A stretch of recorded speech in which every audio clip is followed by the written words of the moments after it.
Guys, I really appreciate all of your support, especially during this lockdown period, and I feel really appreciated that a lot of you, even people that are new to my channel, appreciate my videos on how to beat porn addiction. So because it's been so successful over the course of 3 or 4 months, I wanted to make another video and continue a continuation, because I don't see every video as I do as just, you know, one video and then that's it. A lot of the videos I do they're a continuation to give people support, advice.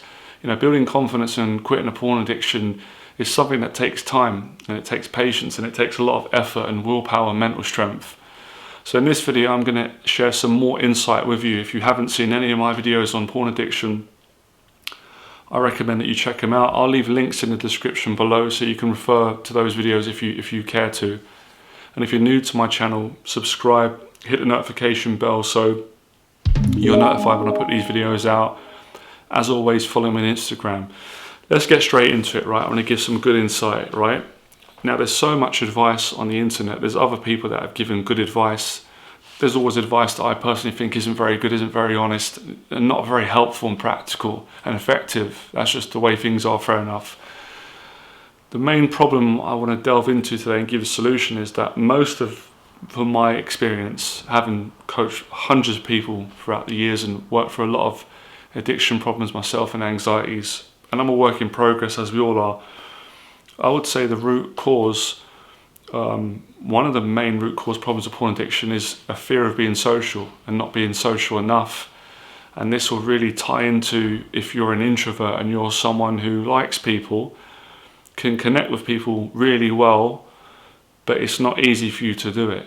In your own mind, it feels like a big hassle to go to a social event, to go on first dates, to message a girl online dating, or to meet a group of friends. I know this because that's how I was. I can be like that sometimes. So what I'm going to share with you today is practical, effective, and it works, and it's really simple.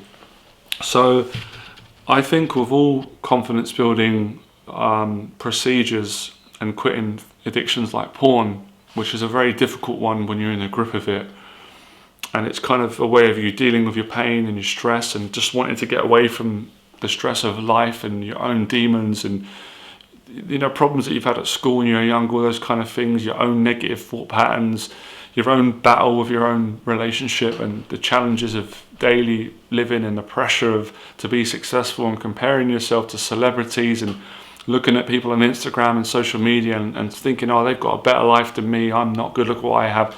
All that kind of psychological thinking.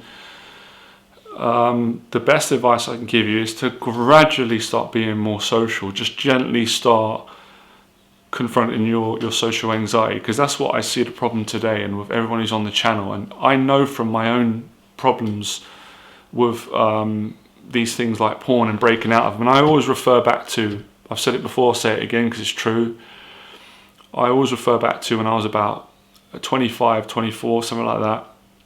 I was having a problem with socializing and anxiety, depression, suicidal thoughts, and I was becoming more consistent at watching porn, which was out of my character, to be honest. And I remember getting stuck in a rut where I couldn't speak to women. I didn't want to go out and socialize with people because of my social anxiety. I was very uncomfortable with, you know, being nervous around people and stuff. So it was only until I got to a place of rock bottom where I couldn't do this anymore. And I feel sometimes people have to get to a place where it's just too painful to stay where they are. And this is where becoming fearless and taking action is absolutely life-changing for people that haven't understood that, you haven't applied it.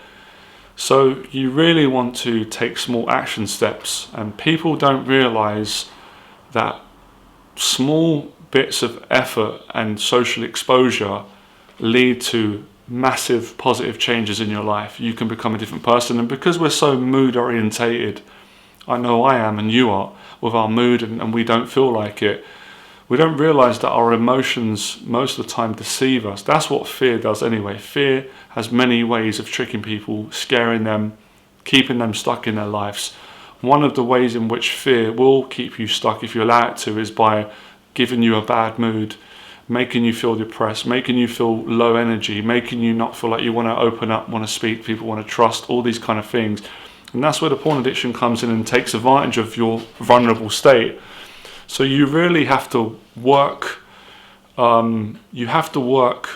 with this low mood and this anxiety, and then your mood will start to it will change dramatically from not feeling confident and good enough and having low self-esteem to actually feeling confident and more social people. And that's when the addiction will start to decrease and you can completely overcome it.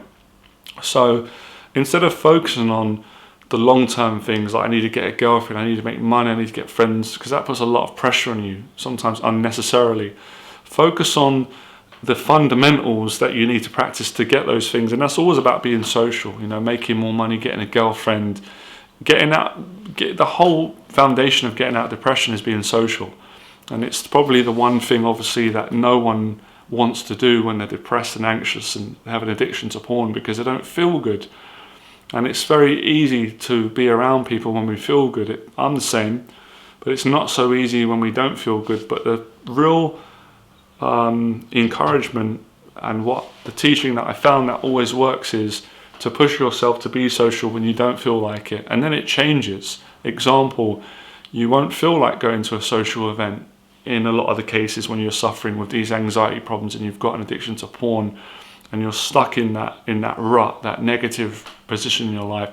But when you do push yourself and you go there, you might feel moody for the first 10 minutes, but after you warm up and you get talking to people and then a conversation opens and then you start, sharing your feelings and getting to know people, your mood changes, you feel better about yourself, and then you realize that you're no different to anyone else. You're not as bad as you think you are, or as you've been allowing your negative inner critic to tell you. So it's really about overriding the negative inner critic, which it contributes to the negative emotions. So what you're battling here is negative thoughts, negative emotions, and a low mood.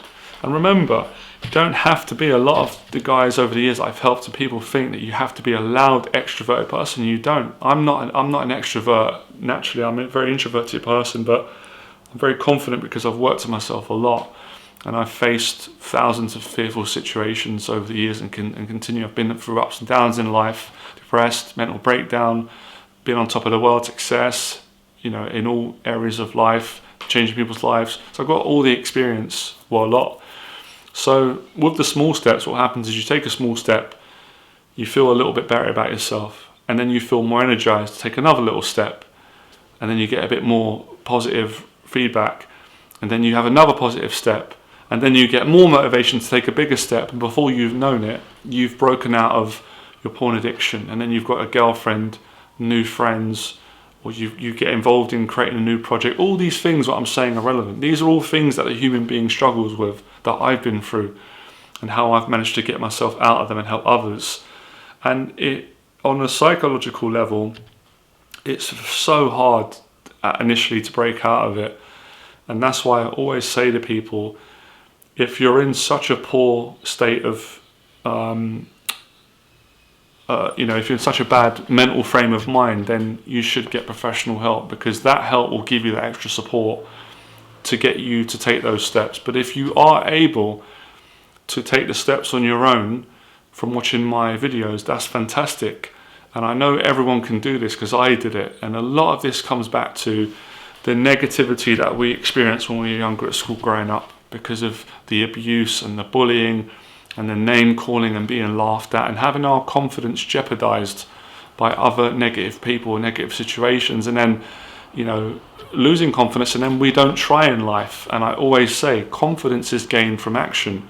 Confidence is something that is built over a period of time through a certain amount of effort, through momentum, through continuous practice. And of course, you can have a break, you can take time out, you don't have to socialize every day, you don't have to always be around groups of people if you're not comfortable. But every so often, you should push yourself, because there's always nice people to meet. Not everyone is like the bullies at school, whoever has betrayed you or hurt your trust when you were younger. So it's getting past a lot of these psychological fears and insecurities. And once you get on that wave of confidence, no one can stop you. That's what happened to me. I really didn't care anymore about what people thought about me, or people from the past, or some negative friends, or I didn't. It all ended because I put so much effort in and I gained the confidence through the experience of facing fear and learning how to deal with it more. And that happened when I quit the porn addiction. So these are all ways in which you do it, and I'm trying to explain something simple that feels difficult when I put it into words. Small steps to getting into the gym, small steps to starting that project that you want to start, or the business. It's just a human way of thinking. We think wrong. We always think big steps to start with. No, generally that's not realistic. It can be done. I can do it sometimes because I'm very experienced in this stuff, but for most part, even for me, Rome wasn't built in a day. One of the best sayings, and very true to any time of life: small steps build confidence. And I do agree with some of you. I do videos and I rant sometimes and say don't be a coward, but there is a time where you can't always be the bravest person and face everything. It's too overwhelming, it's too scary for people, which is why it has to be broken down into small pieces. Hence, someone who's very scared socially needs to go and maybe practice in a small group of people, maybe one or two, one-on-one, until they can get more courage to then go into a bigger group and so forth. So it's all about gradual, small action steps, and it's all about building these positive habits that have to be built by the individual, by you. And if you can get some help, and it all makes sense when you do it. Making the YouTube videos talking about this stuff, I enjoy talking about it because it's interesting, it's fascinating, but it makes it sound more dramatic than it actually is in practice.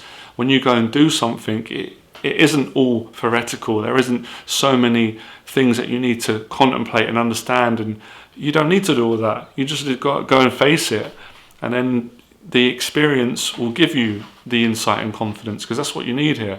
It's not really, you don't need more intellectual understanding to quit porn and get over your anxieties and build confidence and live the life that you want.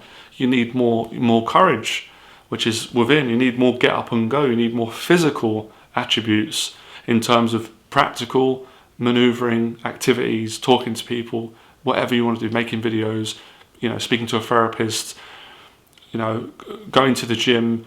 And once you get into that mode and start getting into a good place and you see results coming, it's very easy to let go and quit the porn addiction and get a proper relationship. So that's the main tip I could give today. The best one I could give out of many that I give. It's one that I've always come back to. I always apply it for myself. It's always about starting small and gently, and then building in. And as you get halfway through, then you can take bigger leaps and do bigger things. Example, I first started doing videos on YouTube. I couldn't do 15 minutes. I was too anxious. I couldn't speak that long. I'd run out of what to say, go blank. I started off doing 1 minute videos. I remember when I first started how awkward I was, and I'd run out and I couldn't say things I would want to say because the camera's on me. Look at where I've got to now. I think it's 8.5 years later. I can speak for 2 hours non-stop, maybe more, and I'm comfortable and confident in front of the camera. All from the same philosophy I'm teaching today in the video with regards to quitting porn addiction and any anxiety, any phobia, and it works fantastically. And yes, the psychological term is exposure therapy in gentle, small, gradual, manageable steps, because everyone's different. Some people can't handle the amounts of stress and pressure that another person can handle immediately. But with training and practice and time, that person could build up the tolerance to be just as strong and confident as the next person. So that's how you do it. That's how you quit this thing. That's really it. And it's just about willpower, making half an hour a day or an hour to go out and do practical things. I know there's been social distancing, there's been restrictions, it is getting better, but the general rule of thumb under normal circumstances is you socialize regularly. Once a month, go to social meetup. You go and meet a friend, you meet someone new, until you build this confidence, and then you can. I don't mean to kick the camera there. Then once you get that confidence, you feel good about yourself. Things start working out in life. The results come, and all that effort you put in, then you can kind of relax, sit back, and then the results will start coming. So it's all about effort. It's all about courage. It's all about application, accountability, all these things. But like, I don't want people to get confused and think, oh my God, it's not like 20, 30 things. It's just basically building a habit. So it's facing your social fear, you know, maybe 20 times a year. So going to 20 events a year. Just, it doesn't need to be an example, you know. You know, for me, at a period when I couldn't go on dates, I went on around, I don't know, in a space of like 2 years, I don't know, 30 dates, 40 dates, maybe more around, you know, and it really did build the confidence. It was hard at first. I struggled, I was nervous, it took some time, but then I got there, all right? Like, subscribe, comment, become fearless.